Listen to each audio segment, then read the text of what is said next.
Hey team, Alex Swinson here. Hey, thanks for joining me today. And if you're new here, I'm a former Division I college coach and recruiter with 11 years of experience, and I'm here to help you or your son play at the next level. And in today's video, we're going to be talking about the recruiting process timeline and the three that you could fall into. So we're going to dive into those, and I'm going to explain how each one of those works. So if you get anything from this video, please select that like button and subscribe to my channel if you haven't already. I put out a weekly video on recruiting and how to better ourselves on and off the field. All right, let's get into it.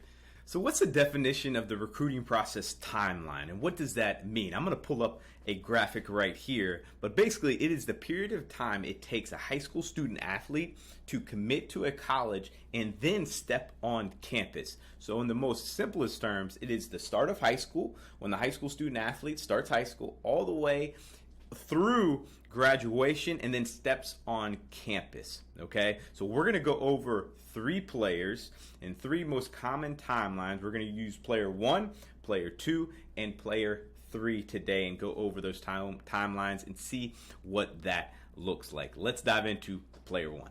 It's important to note that there is no correct way to get to college baseball. It doesn't matter if you're player 1, player 2, or player 3 today, as long as you get there. So with that being said, let's go over player 1, and that is the early commit.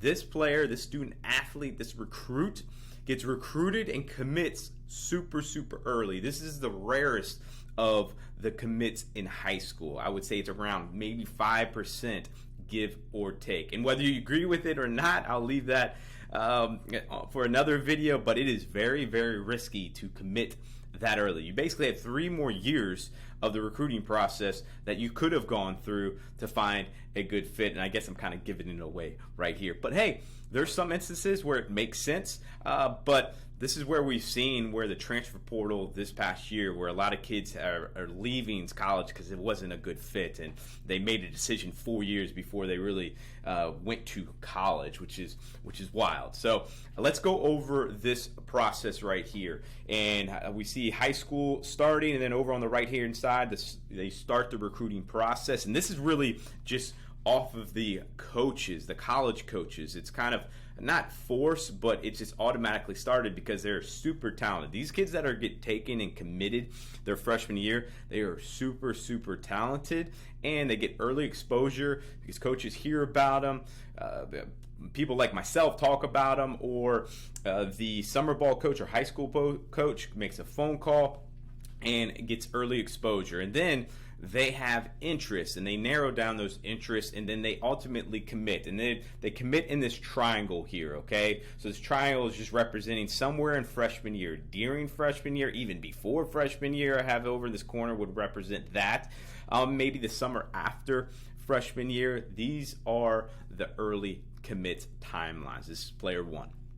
Player 2 is what we see the most, and why I labeled common commit, and this is your traditional path through the recruiting process timeline. And what this athlete looks like is, hey, starting freshman year, they're getting acclimated to high school. They're not worried about college yet. I recommend this timeline as we go through is get acclimated with your high school and your high school team and your high school coach, and work on development and focus on improving your skill set at your position or positions, and then go through this recruiting process starting sophomore year and being proactive. And why I suggest it is that's honestly when most colleges and most college coaches, especially Division I level, start the recruiting process. Yes, some of them scoop up some of that small percentage of guys freshman year, but most of their commits are going to be coming sophomore and junior year, or the summer after junior year. That's where the bulk of the commits are going to happen. So if you see this triangle, I try to put it in as far as somewhere in this triangle, somewhere on the lines, that's where commits happens. Okay, the junior year is where interest is built from these college coaches. If you do the right steps in the recruiting process, starting your sophomore year, you're going to garner interest, whether it's the sophomore year, junior year, and your interest is going to be coming. Then there's going to be some offers that you're going to want to consider, see if it's a good fit for you, not only baseball wise, but academically, geographically, financially, all of those things. So again, around sophomore years, let's see the north tip of the triangle, and then it wraps around into junior year or the summer after junior year. And then senior year, you're enjoying and preparing for college and college baseball in that transition. This is player 2. Player 3 is the late bloomer commit, and commits around senior year or during senior year. And this is the very end of the recruiting process, and we want to try to avoid this as much as we can. But sometimes, hey, if we're developing late, then you might fall in this category. But if it's self-inflicted, meaning you just don't go through the recruiting process and you're not proactive in doing, again, the right steps, you could fall in this category and you could risk of being missed and not playing at the next level. But in the sense of a player 3, I like to think of this as from physically, the player is just a late bloomer. Hey? From an arm strength or hitting or speed-wise, they just really start picking it up senior year and start figuring it out. And if we see on their graph, they go through freshman year, again, getting acclimated. Sophomore year, they are being proactive, but physically and development, they're just not there yet, okay? In junior year, hey, not getting much interest up to this point, but they're still pressing forward, still reaching out, recruiting video. They're getting better, though. They can feel themselves getting better.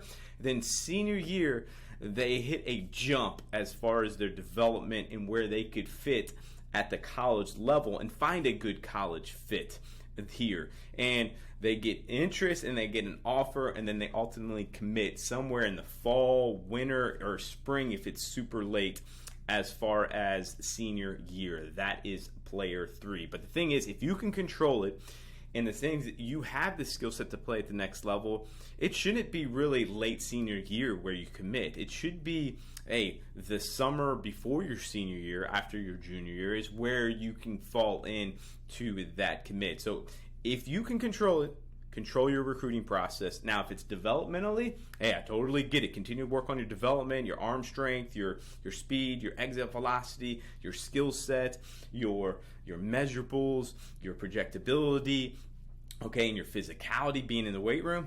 Get after it then. And if you're up to this point and you are a senior, one thing that you need to look at as well is, are you going after schools that are just not a good fit for you athletically or even sometimes academically, and they're just not showing interest? You need to create a new school list and target other schools. So if you're going after the Floridas and Vanderbilts of the world and you're not getting any interest, hey, you need to change to mid-majors, D2s and D3s, and see where your interest is from those schools. All right, hey, I hope this helped. I hope you got something from this video, and if you did, please select that like button and subscribe, and I'll see you in the next video. Take care. Bye.